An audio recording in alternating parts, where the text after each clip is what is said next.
अस्सलाम वालेकुम नाज़रीन, मैं हूं असनान मलिक अपने नए प्रोग्राम के साथ। नाज़रीन, आज हम दो मौज़ूआत पे बात करेंगे। सबसे पहले बात करेंगे कि आज सुप्रीम कोर्ट ऑफ पाकिस्तान में एक कॉन्स्टिट्यूशन पटिशन दायर हुई है। और कॉन्स्टिट्यूशन पटिशन में जो प्रेयर ये है कि जो चीफ जस्टिस हैं हाई कोर्ट के, उनके इंतज़ामी इख्तियारात को रेगुलेट किया जाए। मेन प्रेयर ये है और ये दरख्वास्त मियाँ दाऊद एडवोकेट ने जो है वो दायर की है। मियाँ दाऊद एडवोकेट जिन्होंने जो मज़ाहिर अली अकबर नकवी के ख़िलाफ़ सबसे पहले कंप्लेन सुप्रीम जुडिशल कौंसिल में दायर की थी, और उनके ख़िलाफ़ जो कुछ भी चार्जेस जो चीज़ें आईं वो उन्होंने सबसे पहले वो मीडिया के साथ भी शेयर करते थे। पूरा नैरेटिव मज़ाहिर नकवी साहब के निकालने में उनका बड़ा अहम रोल था, और जिस तरीके से भी उन्होंने चीज़ें मेहनत से कलेक्ट की, वो भी उस पर भी उनको इदाद बनती है। तो मियाँ दाऊद जो हैं वो अब नई एक चीज़ जो नई पटिशन लाए हैं, ये भी बड़ी अहम पटिशन है। इसमें जो एक तो चले एक जनरल मामला है कि हाई कोर्ट के चीफ जस्टिस के इख्तियारात को रेगुलेट करना। दूसरा, उन्होंने लाहौर हाई कोर्ट के जो चीफ जस्टिस हैं अमीर भट्टी, जो रिटायर 7 मार्च को हो गए, उन्होंने जिस तरीके से लाहौर हाई कोर्ट में जो आखिरी दिन फैसले किए हैं, बड़ा अफसोसनाक जो मामलात अगर उन्होंने जो पटिशन में लिखे हैं कि चीफ जस्टिस किस तरह ने अपने सवाबदीदी इख्तियारात का इस्तेमाल किया। वो बताते हैं कि जी उन्होंने अपने रीडर जो हैं उनको 4 साल की छुट्टी दे दी सवाबदीदी इख्तियारात को इस्तेमाल करते हुए। उनकी वाइफ वो भी जुडिशरी में हैं, उनको भी जो है वो 4 साल की छुट्टी दे दी स्टडी की, और वो उसका डेटा भी मौजूद नहीं कि वो हाँ उन्होंने कहाँ स्टडी करनी है। 4 साल की छुट्टी। फिर वो कहते हैं कि जी जो अपने मातहत जो लोग उनके 20 थे ऑफिशियल काम करने वाले, उनको 2-2 इंक्रीमेंट दिए हैं। फिर उनकी बात ये भी आ रही है कि जो डिस्ट्रिक्ट जुडिशरी में कुछ लोगों को सज़ाएँ हुई थी, उनके मामलात कुछ की ट्रिब्यूनल में पड़े हैं कि उनकी सज़ाएँ ख़त्म कर दी, किसी की इंक्वायरी दोबारा मार्क कर दी। तो ये अजीब ही गरीब काम चीज़ें की हैं, और ये सरकारी ख़जाने पे बड़ा ख़र्चा, नेपोटिज़म, फेवरेटिज़म हुआ है। और मेरा ख़्याल है चीफ जस्टिस के लिए ये इस किस्म के इल्ज़ामात ये बड़ा अफसोसनाक है।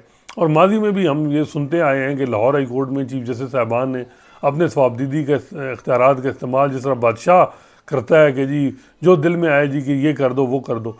तो अमीर भट्टी साहब तो अमूमन हम देखते हैं कि मरी में उन्होंने जो रेस्ट हाउस वकील जजेस के बनाए, वहाँ भी जिस तरीके से SHO को बुला के वहाँ जो डांट डपट उनकी ठेकेदारों की और वो भी चीज़ें वो भी सबके सामने थी। फिर प्रोटोकॉल पे बातें हुई शुरू में उन पे। फिर जो इस तरह उन्होंने एक कलर कार में रेस्ट हाउस एक बनवा रहे थे जो ज़मीन थी हेरिटेज की, वो उस पे भी सुप्रीम कोर्ट ने नोटिस लिया।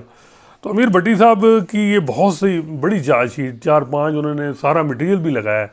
इससे बगैर ये लग रहा है कि उनकी जो पटिशन है अगर ये टेकअप होगी तो लाहौर हाई कोर्ट जो मौजूदा है वो इसको सपोर्ट करेगी कि ये चीज़ें हुई हैं। मेरा ख्याल है कि लाहौर हाई कोर्ट के जो अभी लाहौर हाई कोर्ट की एडमिनिस्ट्रेटिव कमेटी है उसमें गलबन 7 या 8 जजेस हैं सीनियर, वो इस मामले को देखें और फौरी तौर पे वो चाहिए उनको कि ये चीज़ें विड्रॉ करें।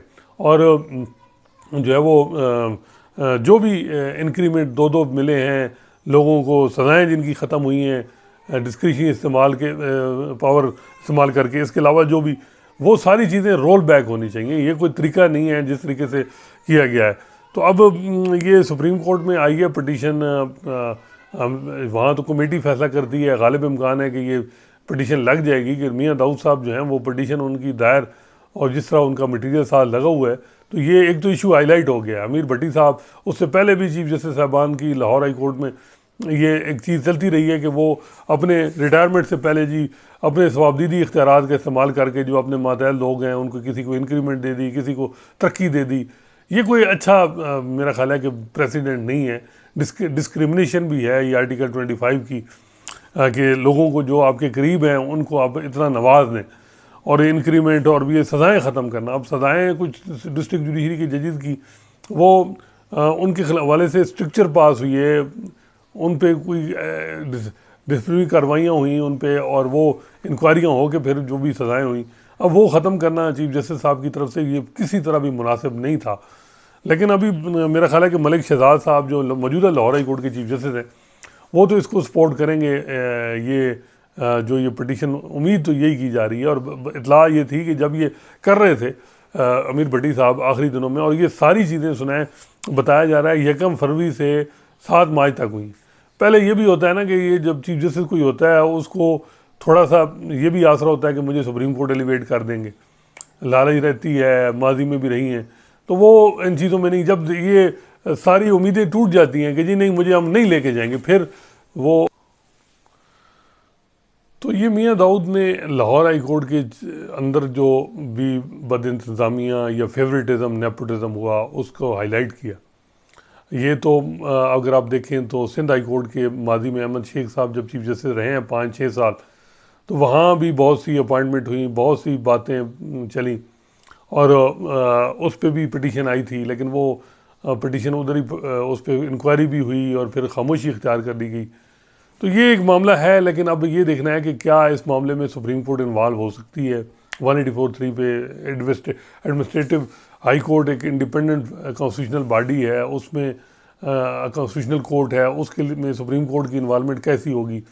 क्या इसमें रिट नहीं दायर करनी चाहिए 199 के तहत, और फिर जो है वो सुप्रीम कोर्ट आ जाए अगर दादरसी ना हो, ये बात भी हो सकती है। डायरेक्टली 184(3) अब ये एक जुरिडिक्शन का मामला तो आएगा, लेकिन है बड़ा इंपॉर्टेंट मामला कि जी आप 4 साल छुट्टियां और सज़ाएं ख़त्म कर देना, और ये सब कुछ। और बताया जा रहा है दर्जनों की तादाद में ऐसे आर्डर जी किए हैं रिटायरमेंट से एक दिन पहले, यानी रिटायरमेंट उनकी थी 7 मार्च, 6 मार्च को उन्होंने इतनी चीज़ें की कि जो उनके कोई गया तो उन्होंने जो है वो फ़राखदिली दिखाई। लेकिन मेरा ख्याल है कि वो फ़राखदिली अपनी जेब से दिखानी चाहिए। जब ये सरकारी ख़जाना हो, सरकारी ख़जाने में इज्तनाब करना चाहिए, और प्रेसिडेंट ऐसी नहीं सेट करनी चाहिए। तो अब देखें इस मामले को कैसे देखा जाता है। लेकिन जो है कि चीफ जस्टिस के इख्तियारात को रेगुलेट करना, इसमें उन्होंने मियाँ दाऊद का तो ये है कि इंतज़ामी मामलात में जो भी उनके इख्तियारात हैं उनको रेगुलेट, लेकिन मेरा ख्याल है कि उनके जो हाई कोर्ट के जो इख्तियारात हैं चीफ जस्टिस के, जी बेंच बनाना और केस फिक्स करना, ये भी रेगुलेट होना बड़ा ज़रूरी है। आपने देखा कि सुप्रीम कोर्ट में supreme court practice and procedure act के बाद एक कमेटी बनी, चीफ जस्टिस और 2 सीनियर मोस्ट जजेस ये बेंच बनाते हैं 184(3) के बेंच हर केस में बनाते हैं, और जो 184(3) के केसेस में जो बेंच की कंपोजिशन है वो इस कमेटी ने करना होती है। लेकिन हाई कोर्ट में अभी भी चीफ जस्टिस मुतलकुल इनान आप कह सकते हैं, या वही डिसीजन मेकिंग करता है। अब लाहौर हाई कोर्ट में अगर आप देखें तो प्रैक्टिकली टोटल जो स्ट्रेंथ है वो तो 60 जजेस की है, लेकिन इस वक्त 37-38 जजेस हैं। लेकिन चीफ जस्टिस ने देखना है कि कौन सा केस कहाँ लगा है। अब अमीर भट्टी साहब के दौर में हम देखते हैं कि जजेस केसेस की फिक्सेशन जो है वो ज़रा डिफरेंट थी। हुकूमती लोग जो हैं वो कहते थे कि अमीर भट्टी साहब जो है वो वहाँ जो बेंच की बनाने पे उनको इतराज़ात हर एक को होते थे। अब मलिक शहजाद जो मौजूदा चीफ जस्टिस हैं उन्होंने नए जजेस को केसेस रेफ़र करने शुरू किए, और हम देख रहे हैं कि जिस तरह शाहिद करीम साहब और ये लोग केसेस सुन रहे हैं, तो तब्दीली भी आपके सामने है कि किस तरह चीज़ें जो है वो हो रही हैं। और मुक़्तदर हल्कों के लिए भी परेशानी तो होगी जब जज अब जो केस सुन रहे हैं, हम देख रहे हैं कि उनमें किस तरह की रिलीफ मिल रहे हैं और हवाओं के रुख तब्दील हो रहे हैं। तो ये जो केसेस की फिक्सेशन, बेंच की कंपोजिशन, ये अगर आप देखें जिस तरह इस्लामाबाद हाई कोर्ट में चीफ जस्टिस हैं आमिर फ़ारूक, उन पे ये एक बात होती है कि जी वो उन्होंने सारे इख्तियारात अपने पास रखी हुई हैं, किसी के साथ शेयर नहीं की हुई है। अनलाइक के जी जब जज सतर मिनल्ला थे तो वो सारी चीज़ें अपनी मुशावरत के साथ चला रहे थे। तो आमिर फ़ारूक साहब पे ये बात होती है कि वो सारा कुछ अपने पास है। जो सीनियर पुनी जज हैं जैसे मोहसिन अख्तर कियानी, उनसे कोई उनके पास अहम केसेस नहीं रेफ़र होते या उनसे मुशावरत नहीं होती। इवन मार्किंग जो है वो हर चीज़ उनके पास है। तो मार्किंग ये एक मामला है, मेरा ख्याल है कि इसके लिए भी ज़रूरी है कि कमेटी जिस तरह सुप्रीम कोर्ट में है, हर हाई कोर्ट में भी 3 सीनियर जजेस की कमेटी होनी चाहिए, वो इन चीज़ों को देखे कि कौन सा केस किधर फिक्स होना है। ये जो चीफ जस्टिस को इतना ज़्यादा इख्तियारात, ये इसका बड़ा नुकसान है हाई कोर्ट में, और चीज़ें मैनेज मुक़्तदर हल्कों के लिए और लोगों के हुकूमतों के लिए भी बड़ा ईजी है कि चीफ जस्टिस मैनेज हो जाए या चीफ जस्टिस उनके हम ख्याल हो जाए तो बाकी सारी मामलात हो जाते हैं। बाकी सारी कोर्ट भी उसकी सोच डिफरेंट हो, लेकिन चीफ जस्टिस की जो सोच है वही डोमिनेट रहती है। गो के supreme court practice and procedure act बना है, यहाँ अभी भी प्रैक्टिकली देखें तो चीफ जस्टिस काजी फैसा के पास जो रजिस्ट्रार की थ्रू इख्तियारात इस्तेमाल होते हैं, तो हम देखते हैं कि तब्दीली में कोई ज़्यादा फ़र्क नहीं। लेकिन बात यह है कि अब किसने रोका है जैसे मंसूर अली शाह और जैसे मुनीब अख्तर को, वो 2 कमेटी में 2 मेंबर हैं, वो अपनी ओपिनियन दें और करें। लेकिन वहाँ हम देख रहे हैं कि अभी तक तो कोई तब्दीली नहीं है। लेकिन अगर ये कॉन्स्टिट्यूशन अमेंडमेंट जो बातें सुन रहे हैं कि चीफ जस्टिस काजी फैसा का जी ये 3 साल इनको यानी सबके ये जो चीफ जस्टिस की जो पोस्ट है ये 3 साल की जा रही, अगर ये 3 साल की पोस्ट होती है तो ये 2 जो सीनियर जजेस हैं इनका इस पर रिएक्शन क्या होगा, कमेटी में इनका रोल क्या होगा। बातें बहुत हो रही हैं कि इसकी ख्वाहिशमंद कौन है, किस तरह ये लेकिन अभी इन पे प्री मेच्योर है चीज़ें बातें करना, लेकिन मेरा ख्याल है कि ये इस वक्त टॉक ऑफ द टाउन है और पीटीआई इस हवाले से बड़ा कंसर्न है, वो बड़े वादे तो, क्योंकि पीटीआई और जस्टिस काजी फैसा में बड़ा मिसट्रस्ट है। जस्टिस पीटीआई एक लार्जेस्ट पार्टी है जो समझती है कि काजी फैसा उनके मुखालिफ हैं हर मामले में, और 13 जनवरी के फैसले के बाद उनके मामले में हम देख रहे हैं कि उनकी कोई परसेप्शन मज़ीद पीटीआई और उनके आपस में नहीं हुई है। तो आप देखते हैं कि बहुत से लोग कहते हैं कि हुकूमत, ये जो कमेटी जब बन रही है, चीफ जस्टिस के इख्तियारात रेगुलेट हैं, तो कॉन्स्टिट्यूशन अमेंडमेंट का क्या फ़ायदा है? चीफ जस्टिस अगर 3 साल रहे ना रहे, कमेटी में अगर 2 जजेस जो हैं वो मेजॉरिटी बन जाए तो चीफ जस्टिस क्या कर सकता है? ये बात तो वजन है, लेकिन हम देखते हैं कि कहीं ऐसा ना हो कि फिर ये कानून ही supreme court practice and procedure act roll back हो जाए, फिर चीफ जस्टिस को सारे इख्तियारात दे दी जाए। ये भी हो सकता है अगर इस तरह के मामलात बने। तो बहुत सी चीज़ें हैं। मेरा ख्याल है कि देखना है, एक बात तो बड़ी वाज़ेह है कि जो चीफ जस्टिस हाई कोर्ट के चीफ जस्टिस हैं वहाँ कमेटी होगी 3 जजेस की, तो ट्रांसपेरेंसी मज़ीद आएगी। अभी ट्रांसपेरेंसी का फुकदान है, और ये चीज़ हम बड़े अरसे से हाईलाइट कर रहे हैं। जो बेंच का बनाना और केस फिक्स करना, सारा मामला इसी में होता है, और इस पर कोई जो है वो रिफॉर्म सुप्रीम कोर्ट में भी जो अब हुई है, इसमें अगर चलें आप कहें शुरुआत है, लेकिन अभी चीज़ें मज़ीद होंगी तो तब जो है वो आप कह सकते हैं कि होगा जब ये कमेटी मज़ीद फ़ाल होगी। तो ये अब पटिशन जो है ये अब देखना है कि क्या सुप्रीम कोर्ट इसको एडजुडिकेट करती है या दोबारा मामला जो है वो लाहौर हाई कोर्ट को भेज दिया जाता है कि आप वहाँ रिट फाइल की जाए, वहाँ वो पहले देखें फिर आएँ। लेकिन बज़ाहिर ये लग रहा है कि मियाँ दाऊद की जो पटिशन है इसको लाहौर हाई कोर्ट भी अब एंडोर्स करेगी, मौजूदा लाहौर हाई कोर्ट। और अमीर भट्टी साहब, मेरा ख्याल है कि उनके जो ये जो नोटिफिकेशन जारी, ये किसी तरह भी जस्टिफाई नहीं हो सकते कि 2-2 इंक्रीमेंट और सज़ाएँ ख़त्म कर देना, छुट्टियाँ 4-4 साल कर दे देना। जी, ये तो बादशाह भी मेरा ख्याल है कि इस तरह माजी में इस तरह के आर्डर नहीं पास करते रहे। एक ये भी बात हो रही है कि जी मौजूदा जो चीफ जैसे ये थे अमीर भट्टी, ये पहले नहीं थे, माजी में भी इस तरह इख्तियारात इस्तेमाल होते रहे। अगर वहाँ भी होते रहे तो वो भी गलत है, अफसोसनाक है। इन चीज़ों में इज्तनाब करना चाहिए, क्योंकि ये जो है ये इख्तियारात हैं, ये बड़ा, और ये ख़ासकर जजेस के पास जो हैं उनसे तो किसी तरह भी एक शक भी ना पड़े कि जी ये नेपोटिज़म या फेवरेटिज़म कर रहे हैं किसी मामले में। दूसरा मौजू है वो एक ख़बर आ रही है कि जो हसन न्याजी एडवोकेट हैं, जो भांजे हैं इमरान खान के, ये आपको पता है कि 103 लोग जो मिलिट्री कस्टडी में हैं, जो मिलिट्री कोर्ट में जिनको ट्राई किया जा रहा है, जिन्होंने मिलिट्री इंस्टॉलेशन पे 9 मई पे हमला किया, उनमें इनके मुलव्वस हैं हसन न्याजी 103 कैदियों के साथ। इनमें से आपने देखा 15-20 लोग तो रिहा हो गए हैं, लेकिन मेजॉरिटी जो है उनके ट्रायल कंक्लूड हो गए, अभी वो वहीं हैं। तो हसन न्याजी के हवाले से ख़बर ये आ रही है कि उनको जो सेल है जहाँ वो थे उससे किसी और जगह शिफ्ट कर दिया गया। उनके साथ जो है वो दूसरे भी एक हैं इबाद फ़ारूक, वो उनको भी कर दिया गया है। तो उस पर ख़बरें आ रही हैं। अभी पीटीआई के एक वकील ने कहा जी कि इबाद फ़ारूक ने कोशिश की, सुसाइड की, तो उस पर जो है वो ये हसन न्याजी क्योंकि लीड कर रहे हैं वहाँ जितने 15-20 लोग हैं उस सेल में, तो समझा कि कहीं बगावत ना हो जाए, इस वजह से गालबन अब उनका ये ख्याल है कि उनको अलहदा किसी सेल में उनको किसी और में जो वो भेज दिया गया है।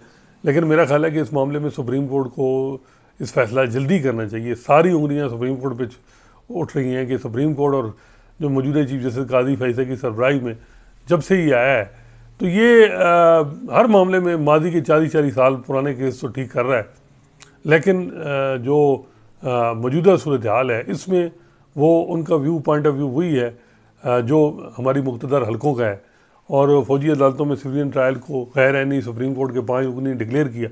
वो बेंच जिसको हम माजी में कहते थे कि ये जज किधर करेंगे जी, फ़ौज को तो ये किसी सूरत में उनके खिलाफ फैसला नहीं कर सकते। उसके बाद जब जस्टिस काजी फैसा के पास मामला आया तो उन्होंने जिस तरह इंट्रा कोर्ट में बेंच बनाया, और फिर मामला अभी लंबा चल रहा है और फैसला नहीं हो रहा। 23 अक्टूबर में फैसला आया, उसके बाद केस को लंबा किया जा रहा है। ये सुप्रीम कोर्ट के लिए कोई अच्छा पैगाम नहीं दे रही। सुप्रीम कोर्ट को जो भी है जल्दी फैसला करना चाहिए। अब ये 28 तारीख को मामला टेकअप होगा और उसमें बताया जाता है कि 6 रुकनी बेंच जैसे अमीनुद्दीन की सरबराही में वो इस मामले को देखेंगे, और ये ही चीज़ें जो हैं डिटरमिन करेंगी जस्टिस काजी फैसा, बल्कि हो चुकी हैं। कल किसी को मैंने कहा जी कि वो काजी साहब की लेगेसी, तो उन्होंने कहा जी लेगेसी तो ऑलरेडी रिटर्न लिख दी जा चुकी है, और वो है जो 13 जनवरी के बाद जो कुछ भी इकदाम, फिर सहाफ़ियों को जो जस्टिस काजी फैसा के क्रिटिसिज्म पे जो नोटिस जारी हुई है, फिर काजी फैसा साहब के जो रिमार्क्स आए सहाफ़ियों के हवाले से कि जी कोड़े खाएँ, आपको नोटिस आ गए तो क्या मसला है, और भी कई चीज़ें आई, और 6 जजेस के मामले को जिस तरह वो हैंडल कर रहे हैं, तो ये चीज़ें बड़ी उनके हवाले से नेगेटिव जा रही हैं। अब ये है कि क्या वो एक्सटेंशन में इंटरेस्टेड हैं या नहीं है, बातें बहुत हो रही हैं, क्या अब वो क्या करते हैं, ये बड़ा इम्पोर्टेंट है कि एक्सटेंशन का मामला कितना हुकूमत जो है इस मामले को देखती है कि क्या ये ज़रूरी है। लेकिन मेरा ख्याल है कि वो इसमें अगर वो एक्सटेंशन या ये चीज़ें करेंगे तो जैसे मंसूर अली शाह का रोल बहुत इम्पोर्टेंट है कि वो क्या उनका रोल होगा, वो किस तरफ जाएंगे।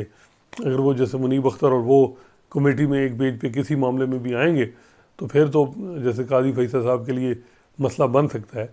अब देखते हैं कि इस वक्त जैसे काजी फैसा जो है वो लाहौर का उन्होंने दौरा किया, वहाँ 7 दिन एक हफ़्ता जो है वो वहाँ केसेस सुने, अब वो कराची चलेंगे और बड़े अहम केसेस की समाअत जो पिटीशन है वो पेंडिंग है, वो नहीं लग रही पीटीआई के हवाले से, वो बड़ी इंपॉर्टेंट है। एक रिज़र्व सीट का मामला, पेशावर हाई कोर्ट का फैसला जो है वो चैलेंज हुआ है सुप्रीम कोर्ट में, रिज़र्व सीट जो उनको नहीं मिली, और मज़े की बात है जिनकी एक सीट थी केपी असम्बली में, उनको वो रिज़र्व सीट जो पीटीआई को मिलनी थी वो माले गनीमत में उनको दे दी गई है। और लोग ये इसको मिला रहे हैं कि अगर कॉन्स्टिट्यूशन अमेंडमेंट के लिए ये रिज़र्व सीट बड़ी ज़रूरी थी पार्लियामेंट में, नेशनल असम्बली में, और अगर ये कॉन्स्टिट्यूशन अमेंडमेंट कोई भी होती है ख़ासकर जुडिशरी के मतलब, तो उसकी कोई लीगल, उसकी मॉरल जो है वो हैसियत क्या होगी जब इस तरह का मामला हो रहा है, जिस तरह की पार्लियामेंट पे इल्ज़ामात फॉर्म 45 47 में कन्वर्ट करके फैसले आए और फिर ये, तो इसकी क्या मॉरल अथॉरिटी होगी जो इस तरह का मामला है। तो ये बात हो रही है कि किस तरह इस मामले को अदलिया जो है वो देखती है। लेकिन रिज़र्व सीट वाला मैटर सुप्रीम कोर्ट में फैसल सिद्दीकी साहब ने पटिशन दायर की, वो अभी पेंडिंग है, फिक्स नहीं हो रहा। रिगिंग वाले मामले में भी पटिशन दायर की हामिद खान ने, वो भी अभी तक फिक्स नहीं हुई। जैसे काजी फैसा बज़ाहिर ये लग रहा है कि कराची में वो ज़्यादा अहम केसेस हैं, लाहौर में वो मेरा ख्याल है कि वो तो चलें ठीक है, लेकिन पीटीआई को भी चाहिए कि वो अगर वो इतना ज़्यादा उनका मसला है कि जल्दी मैटर है, इसके अहम मैटर हैं, तो उनको अर्ली हियरिंग की दरख्वास्त देनी चाहिए।